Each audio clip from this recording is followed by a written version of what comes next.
Indian മതേതരത്വത്തിന്റെ, Indian സോഷ്യലിസത്തിന്റെ ആണിക്കല്ലായ ഭരണഘടന. സഹോദരന്മാരെ, ഇതൊക്കെ ഇന്ത്യൻ ഭരണഘടനയുടെ ആണിക്കല്ലുകളാണ്. ഇന്ത്യയിലെ മതേതരത്വം, ഇന്ത്യയിലെ ജനാധിപത്യം, ഇന്ത്യയിലെ സോഷ്യലിസം.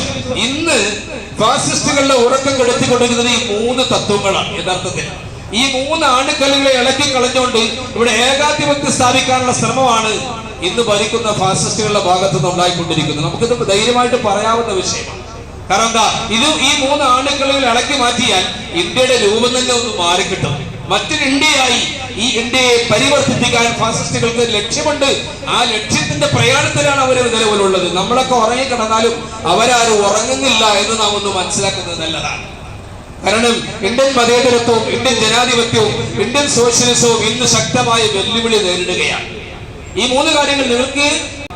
അതുകൊണ്ട് ഇന്ത്യയിലെ മതേതരത്വം തകർക്കാൻ, ഒന്നാമത്തെ ആണിക്കല്ലായ മതേതരത്വം തകർക്കാൻ, രണ്ടാമത്തെ ആണിക്കല്ലായ ഇവിടത്തെ ജനാധിപത്യം തകർക്കാൻ, മൂന്നാമത്തെ ആണിക്കല്ലായ സമത്വം, നീതി, അത് സോഷ്യലിസം എന്ന പേരിൽ വിളിക്കപ്പെടുന്ന സമത്വ തുല്യനീതി തകർക്കാനുള്ള ശ്രമം നാനാഭാഗത്തുനിന്നും.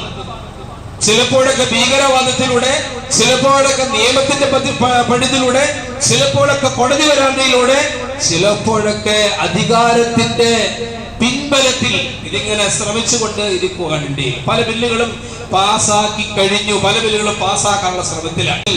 ഇന്ന് ഏറ്റവും കാലിക പ്രസക്തമായ ഒരു മുദ്രാവാക്യമാണ് ഇന്ത്യയെ, ഭരണഘടനയെ സംരക്ഷിക്കുക എന്ന മഹത്തായ ഒരു ഉത്തരവാദിത്വം ഇന്ത്യൻ മുസ്ലിമുകൾ ഏറ്റെടുക്കണം.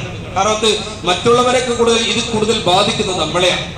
നമ്മളാണ് ഈ നാടിനു വേണ്ടി ത്യാഗം ചെയ്തവർ, നമ്മളാണ് ഈ നാടിനു വേണ്ടി രക്തസാക്ഷിയായവർ, നമ്മളാണ് ഈ നാടിനു വേണ്ടി ഏറ്റവും കൂടുതൽ രക്തം ഒഴുക്കിയവർ, ത്യാഗം ചെയ്തവർ, ആട്ടി ഓടിക്കപ്പെട്ടവർ, പീഡിപ്പിക്കപ്പെട്ടവർ, ജയിലിലടക്കപ്പെട്ടവർ. 1-2 അല്ല, ലക്ഷക്കണക്കിന് 10,000 മഹാപണ്ഡിതന്മാരെ അറുകൊല ചെയ്തിട്ടാണ് ഈ നാട് കെട്ടിപ്പടുത്തിയെടുത്തത്.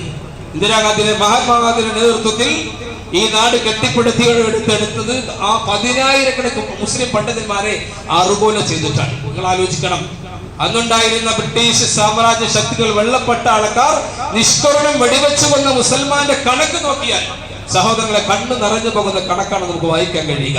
അവിടെ ഇതൊന്നും മറക്കാൻ കഴിയുന്ന കാര്യങ്ങളല്ല.